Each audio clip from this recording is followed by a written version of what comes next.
দাঁড়ান দাঁড়ান রিসিভার দাঁড়ান দাঁড়ান সমস্যা নেই উনি তুলছে আমার ছবিটা আচ্ছা এদিকে আসেন আপনার আমরা প্রুফ করব কি কি হয়েছে বলুন কি বলুন আপনারা কেন আসলে বলবেন কোন জায়গায় কি আপনারা কি আছে বলেন তো আপনি আগে অফ রাখেন না না না কথা বলেন আগে এই বসে জবাব রাখেন দাঁড়ান না আপনি আগে কথা বলেন চালান ধরতেছেন কেন আপনি আমার কলার ধরতেছেন কেন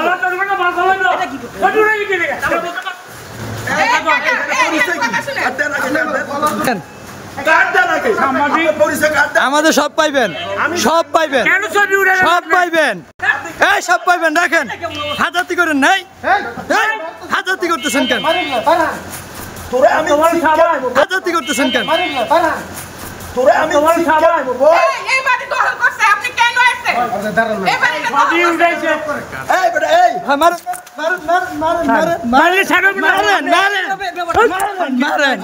সব হইব সব সব হইব আচ্ছা অবশ্যই থাকবেন আরে রাখেন আমরা যাবো কোথায় আমরা এখানে থাকবো রাখেন আমরা আপনি রাখেন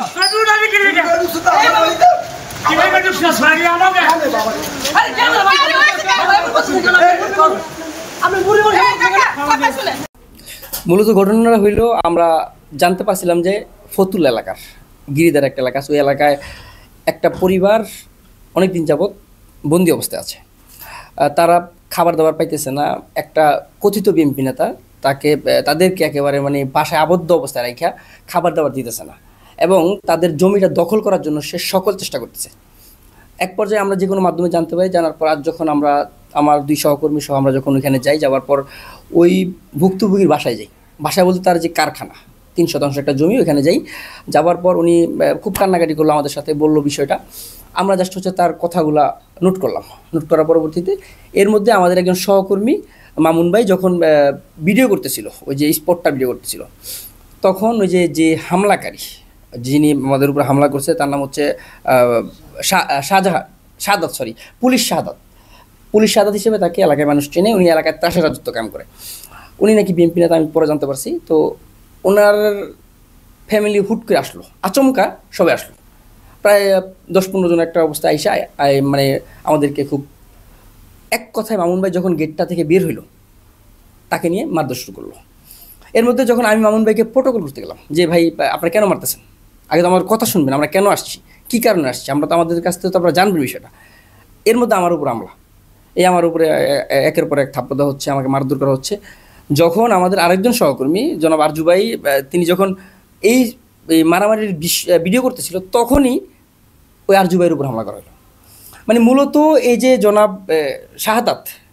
উনি হচ্ছে ওই এলাকার একটা ত্রাস আমরা পরে জানতে পারছি আমরা তো আসলে ওনার সম্পর্কে জানি না আমরা একটা নিউজের সন্ধানে গেছি যাওয়ার পর আমরা যখন দেখতে পেলাম যে আসলে ওই এলাকাটা তার কথায় টোটস্থ তিনি এবং তার বাহিনী একটা আছে বিশাল বাহিনী হুট করে আসলো আক্রমণ করলো আমাদের মারধর করতে করতে এক পর্যায়ে একটা কারখানা নিয়ে আটকে রাখলো ওইখানেও আমাদের আরজু ভাইকে এবং মামুন ভাইকে মারধর করা হয়েছে তখন আমি যখন এদেরকে বুঝাতে পারলাম যে ভাই আমরা তো আপনাদের ক্ষতি করতে আসিনি আমরা আসছি একটা অভিযোগের প্রেক্ষিতে অভিযোগের তথ্য নিতে এরপর যখন আমরা আপনাদের থেকে বক্তব্য নিব তখন তো আপনারা আমাদেরকে জিজ্ঞেস করতে পারতাম এইভাবে আক্রমণ করার তো মানে নেই সাংবাদিকতা যারা করে আমরা যারা তরুণ সাংবাদিক আমাদের তো সাংবাদিকতা এখন মনে রিস্ক হয়ে গেছে সাংবাদিকতা করতে গিয়ে মারধর খেতে কোনো কথা হইলো আমরা এই সাংবাদিকতা মারধর খেতে আসছি এখানে আমরা তো ভুল করতেছি না হ্যাঁ আমার যদি ভুল থাকে আপনি আইনি ব্যবস্থা নেন আমি যদি কোনো ভুল করি সেটা আপনি ব্যবস্থা নেবেন অবশ্যই কিন্তু এইভাবে আক্রমণ করা এইভাবে হুমড়ি খেয়ে মানুষের উপরে মারধর করা এটা একেবারে ওখানে মানে আমাদেরকে খুবই ব্যথিত করছে কারণ এই যে একটা পরিবর্তিত দেশে বিএনপির কথিত নেতা তিনি বিএনপির পদবিতে আছেন কিনা আমি জানি না তার সম্পর্কে আমার কোনো তথ্য এখন পর্যন্ত আমি পাইনি জাস্ট হচ্ছে এতটুকু জানতে পারছি তিনি বিএনপির কথিত নেতা তার ছেলে ছাত্রদল করে এতটুকু জানতে পারছি কিন্তু আমার প্রশ্ন হলো আমি তার এখানে গেছি সে আমাকে জিজ্ঞেস করতে পারতো ইভেন আমার যে ভাইরা ছিল আমার সাথে ক্যামেরা পার্সন বা আমার যে সহকর্মী যারা ওনাদেরকে জিজ্ঞেস করতে পারতো যে ভাই কী কেন আসছেন আপনারা আমাদেরকে জিজ্ঞেস করলো না শুধু আমাদের মামুন ভাইকে মারলো আমাকে আঘাত করলো এবং আমাদের আরজু ভাইকে আঘাত করলো তাহলে মানুষ সাংবাদিকতা কেন করবো ওনারা ভুল করবো ওনারা মানুষকে জিম্মি করে রাখবো মানুষের জমি দখল করবো সেটা সাংবাদিকরা তুলে ধরতে গেলেই মারধর খেতেইব এই সাংবাদিকতা তো করার দরকার নেই কেন সাংবাদিকতা করবো সাংবাদিকতার যদি নিরাপত্তাই না থাকে সাংবাদিকতা করতে গিয়ে যে মানুষ মারধর খেতে সাংবাদিকতাকে করবে না প্রথমত আমরা সেখানে গেছি একটা অভিযোগ পায়া, সেই অভিযোগটা ছিল জমি দখলের। ওইখানে যায় আমরা মোটামুটি মানে গেছি, কিছুক্ষণ যাওয়ার পরেই আমাদের যারা ঢাকায় নিয়ে গেছিল তারা আমাদের বক্তব্য দেয়। বক্তব্য আমরা পুরোটা কাভারেজ শেষও করতে পারি নাই। দ্বিতীয় পক্ষ যারা ছিল